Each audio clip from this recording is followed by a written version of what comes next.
Hi. Aspen. Hey. Halito. Halito. How are you? I'm good. How about you? I am great. I'm going to be completely honest with you. Don't hold it against me, but ask me where I went to college. Ole Miss. No, Florida State.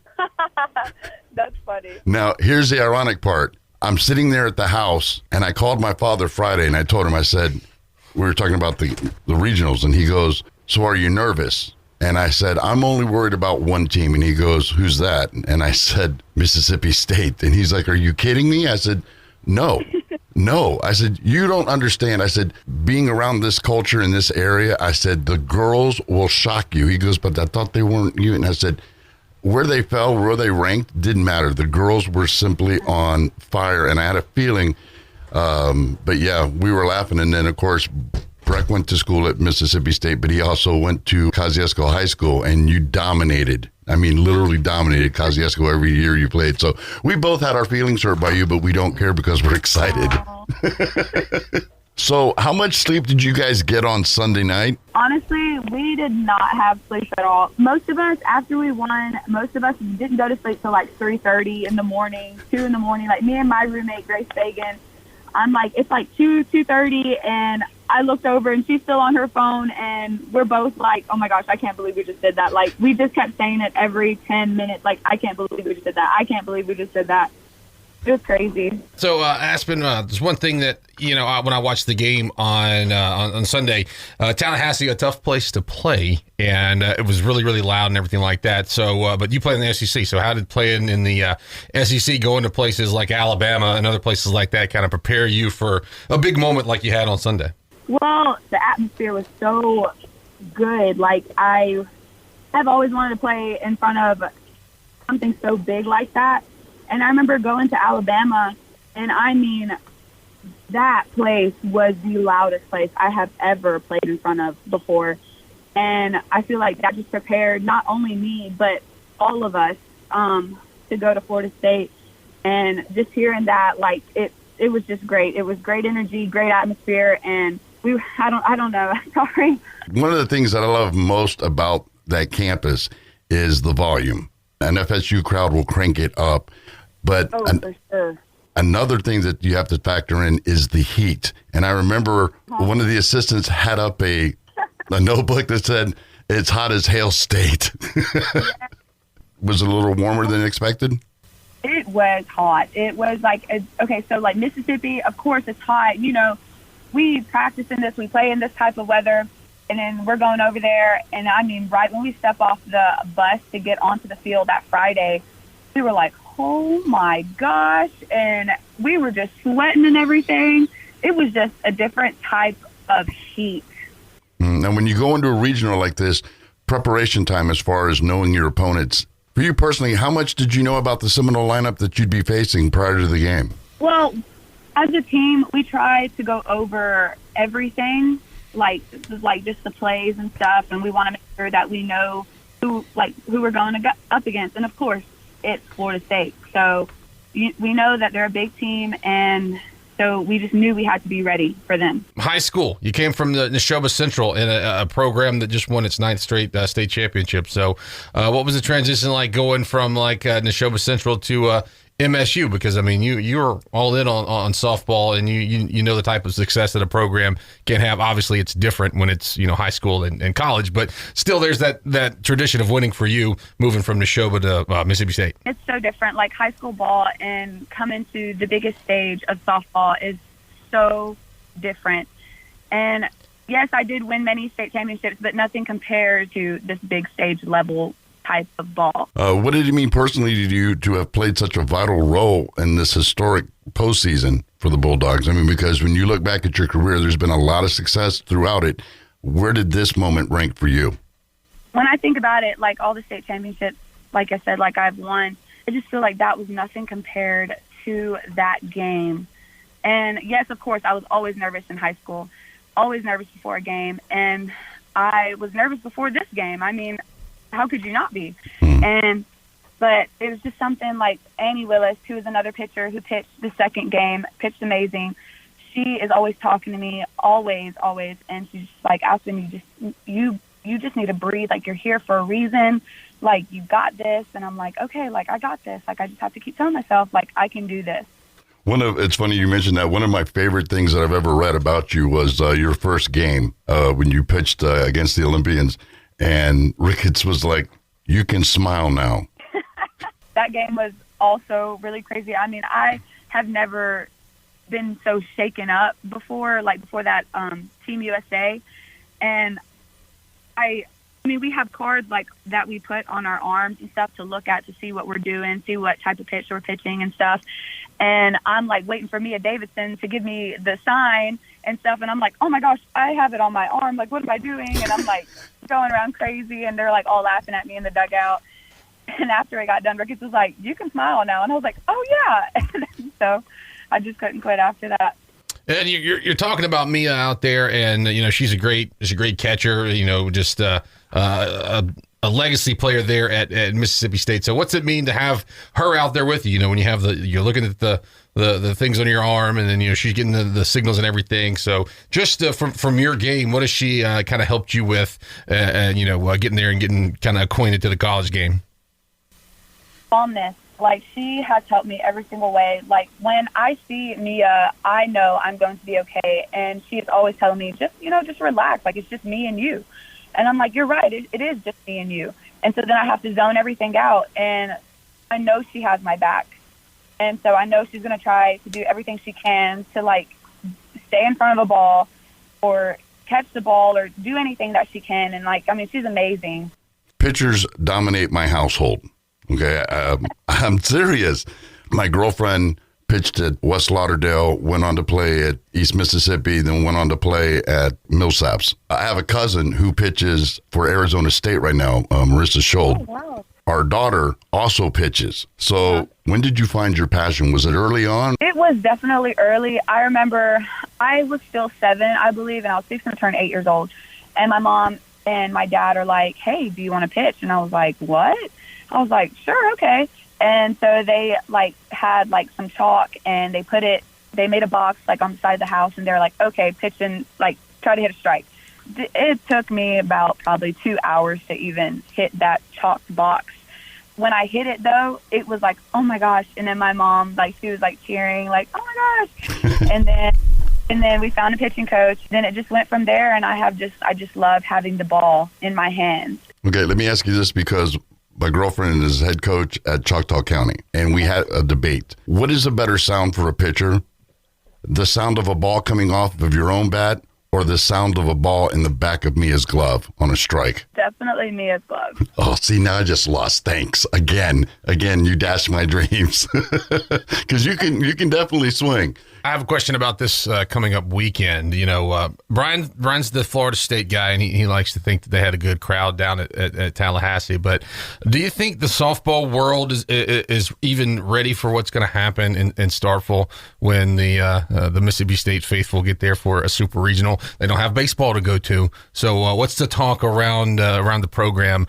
How many crazy folks are we going to have in Starkville come Friday and Saturday? We have talked about it, how many people could actually be seated and stuff. Like, we're like, how many people? And I think it's like, I don't know, a little over 1,000, of course. But the way that everyone is just talking about it, I mean, I feel like there's going to be way more than 2,000. I mean, there's going to be so many people behind the field. And I just know people are probably going to try to get in some way, somehow. And hey, that's fine. We want more people. And, but yeah, it's probably going to be the biggest crowd that we have ever seen, like, for softball at Mississippi State. And we cannot wait for that. I already saw that Hobie Hobart with the Tiki Lounge at in the outfield at Mississippi State. He already said he's going to bring his Tiki Lounge over to the outfield at News Park. So that's going to be fun. When Hobie shows up, I mean, he'll bring 30, 40 people with him. I've got 3 particular pitchers who I know who are listening to this and hanging on every word I say right now. And if I don't say hi to Presley, Mary Claire, and of course my daughter Adeline, I will not be forgiven. What advice do you have for someone out there who's playing rec ball to travel ball to high school, who have aspirations of taking their game to the next level? The advice that I would give to these girls is that don't ever quit. Do not ever stop. You might be the best pitcher in the world, but you can still get better. There is always room. For instance, when I was little, when it was raining, my parents would take me inside and we would just do some spin works and stuff, and I would pitch inside sometimes. But there is always something that you can work on. There is always something that you can do. And I just want to say, like, go out there and have fun. It is a job, and I know everyone wants to go to college. That is everyone's dream. But I just want, like, everyone to know that this sport is supposed to be fun. Like, Coach Ricketts, whenever sometimes I'm on the mound, and she can tell, like, sometimes when I'm, like, a little tensed up, she'll say time, come over there, and she goes, Aspen, like, remember, this is fun. This is softball. Like, you're supposed to have fun. And I'm like, you're right. I am supposed to have fun. Like, I only get so many years of this, and I don't want to miss a beat. After Sunday, after you won, and then after the team ended up, clinching the regional, how many text messages / DMs / mentions / notifications did you have on your phone? Too many to count. With victory comes success, and with success comes acknowledgement. I mean, anyone who takes this team lightly will find out differently, as Florida State did. This is not a Cinderella team. Would you agree? I know some people are like, wow, this is like a Cinderella team, like a Cinderella story. And I'm like, no, this is not a Cinderella story. We deserve to be here. And I know what we're capable of doing. And this softball team is one big family, and we're going to be fine, and we're going to make it. And I truly believe that. I am so proud of them, all of them. No matter who's on the field, we want to be everyone's cheerleader. You are such an inspiration to so many for many different reasons. For me personally, it's the pride you have in the tribe. I mean, with the diversity on the team, what does it mean to you to represent the Mississippi Band of Choctaw Indians? And do you hope that you'll see others walking the path that you and this opportunity created for them? It means everything. That right there, wherever I go, I make sure that I take that with me, and I take pride in my people. Sorry, I'm getting a little emotional. No, it gives me goosebumps. That's got to be a very special thing for you. Also, the opportunity to educate, which I think is something very important to you. Would you agree? Yes.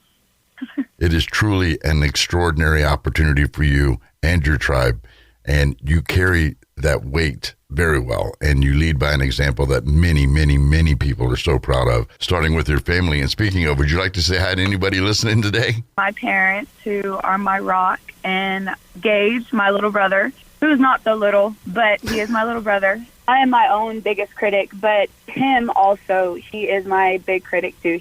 Of course, he's not going to say good job or anything. He's going to point out my mistakes and be like, hey, you need to do this and this. And I'm like, okay. And then so, I'll go fix it. But yeah, and then I just want to, of course, say hi to both of my mammals and to everyone in Neshoba County who has supported me throughout the whole way. Like, that whole town is amazing, and they're awesome. Also, I want to say good luck to the baseball team.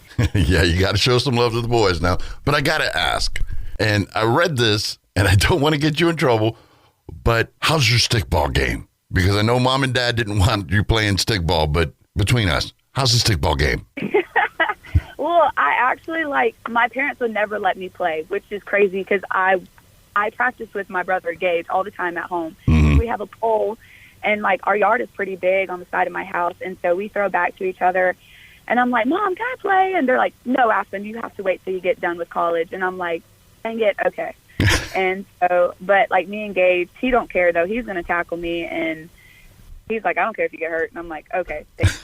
No, that's brothers for you. That's stickball stuff. I mean, they take it serious. And then I was just going to say, I know there's a lot of superstition in sports and everything. And, Kosciuszko just won the state championship in softball. And I told the coach that I'll take credit for that because I listened to a song every time before I went to a broadcast, because I broadcast Kosciuszko softball. And the one time I didn't listen to it was game 2 against Summerall, and they got beat.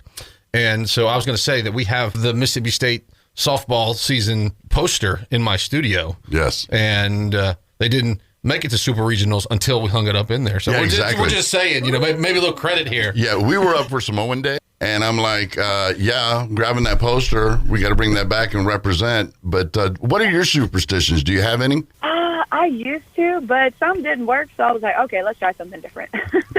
Now I started doing my hair in a bun, and that actually happened this past Saturday because it was so hot and my hair is so long. Mm-hmm. And I can't have it in a ponytail. I have to put it in a bun. And so my friend Annie, of course, she's always doing her hair in cute little buns. And so I was like, can you do my hair in a bun too? And she was like, yeah. So she did it Saturday, and we won both games. And then the next day I'm like, hey, can you do my hair again? And she goes, yeah. So then, look what happened. Okay, I'll tell you this, and it's funny because one of the first things that my girlfriend does when you pitch, not only does she call your pitches, when she's getting ready to get things done, she puts her hair up in a bun, and there's a name for it. It's called a get it done bun. And when she has that get it done bun on, it's over. I definitely will have to do my hair in a bun again this weekend. So another superstition that I have been doing since my 7th grade year. Mm-hmm. And I still do it to this day. I draw a little cross in the dirt to remind me that God is in control no matter what happens.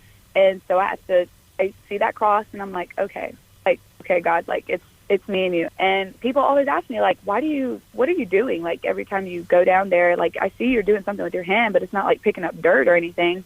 And I'm like, I'm putting a cross there, just to remind myself, and so that I can breathe and that I'm going to always be okay no matter what. Thank you so much. Again, this is your day. I'll be up there on Saturday. All the girls in Choctaw County are cheering for you. We are very proud to have you on with us today. Thank y'all for having me. Thank you.